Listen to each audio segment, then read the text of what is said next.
الحمد للہ رب العالمین والصلاة والسلام علی رسولہ محمد وعلی آلہ وصحبہ اجمعین، اما بعد۔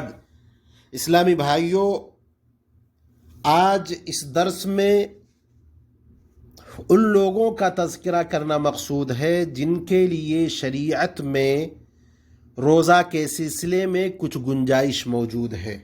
ان میں دو قسم کے لوگ ہیں۔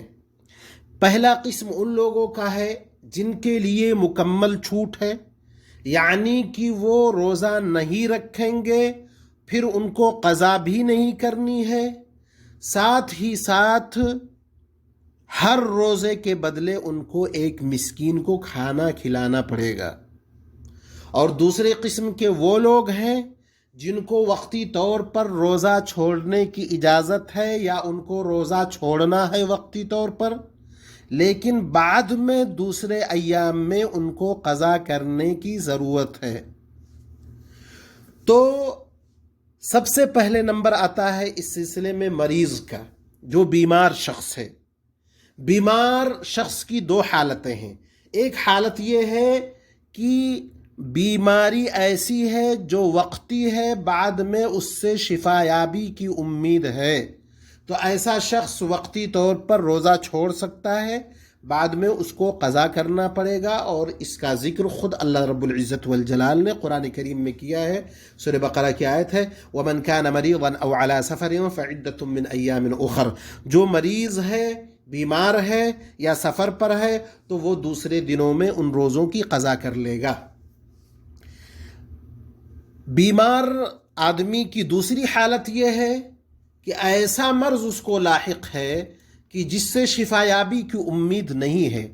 مثال کے طور پر کینسر ہے، ہائی شوگر ہے، ہائی بلڈ پریشر ہے، وہ اگر روزہ رکھتا ہے تو اس کی جان کو خطرہ ہے، تو ایسا شخص روزہ نہیں رکھے گا۔ روزہ میں اس کو چھوٹ ہے، لیکن ہر روزے کے بدلے اس کو ایک مسکین کو کھانا کھلانا پڑے گا۔ اس کے اوپر قضا نہیں ہے، روزے کی قضا نہیں ہے اس کی۔ تو یہ پہلی قسم ہوئی۔ دوسرا نمبر جس کا آتا ہے وہ مسافر ہے، یعنی اگر کوئی شخص سفر کے لیے نکلا ہے اور اس کو روزے میں مشقت ہے تو وہ روزہ چھوڑ سکتا ہے، لیکن اس کو بعد میں ان روزوں کی قضا کرنی پڑے گی، جیسا کہ قرآن کریم کی آیت ابھی تلاوت کی گئی ہے وَمَنْ كَانَ مَرِيضًا أَوْ عَلَى سَفَرٍ فَعِدَّةٌ مِّنْ أَيَّامٍ أُخَرَ، جو مریض ہے یا مسافر ہے تو اس کے لیے چھوٹ ہے کہ وہ روزہ چھوڑ دے، بعد میں اس کی قضا کر لے۔ تیسرے نمبر پر وہ عورتیں ہیں جن کو ماہانہ بیماری لگتی ہے یا پیدائش کی وجہ سے، بچے کے پیدا ہونے کی وجہ سے جو ناپاک ہو جاتی ہیں، تو وہ روزہ نہیں رکھ سکتی۔ ان حالات میں وہ روزہ نہیں رکھ سکتی۔ بخاری اور مسلم کی روایت ہے، اما عائشہ کی، فرماتی ہیں كُنَّا نُؤْمَرُ بِقَضَاءِ الصَّوْمِ وَلَا نُؤْمَرُ بِقَضَاءِ الصَّلَاةِ، کہ ہم کو بیماری کی حالت میں نبی صلی اللہ علیہ وسلم روزہ کے قضا کا حکم دیتے تھے اور نماز کے قضا کا حکم نہیں دیتے تھے۔ یعنی روزے کی حالت میں اگر ایسی بات ہو جائے تو اس عورت کو روزہ کی قضا بعد میں کرنا ہے۔ اسی طرح چوتھا نمبر جس کا ہے وہ ہے حمل والی عورت یا دودھ پلانے والی عورت۔ ان کے لیے بھی یہ چھوٹ ہے کہ وہ رمضان کے روزے میں اگر ان دو حالتوں میں وہ سے دو چار ہیں تو وہ روزہ نہ رکھیں، لیکن بعد میں ان کو قضا کرنا ہے۔ اور سنن وغیرہ میں روایت ہے، اللہ کے نبی صلی اللہ علیہ وسلم نے فرمایا ان اللہ تبارک و تعالی وضع عن المسافر شطر الصلاة وعن الحامل والمرضع الصوم والصيام، کہ اللہ تبارک و تعالی نے روزے کے مہینے میں حاملہ عورت، اسی طرح دودھ پلانے والی عورت کو معاف کر کے رکھا ہے۔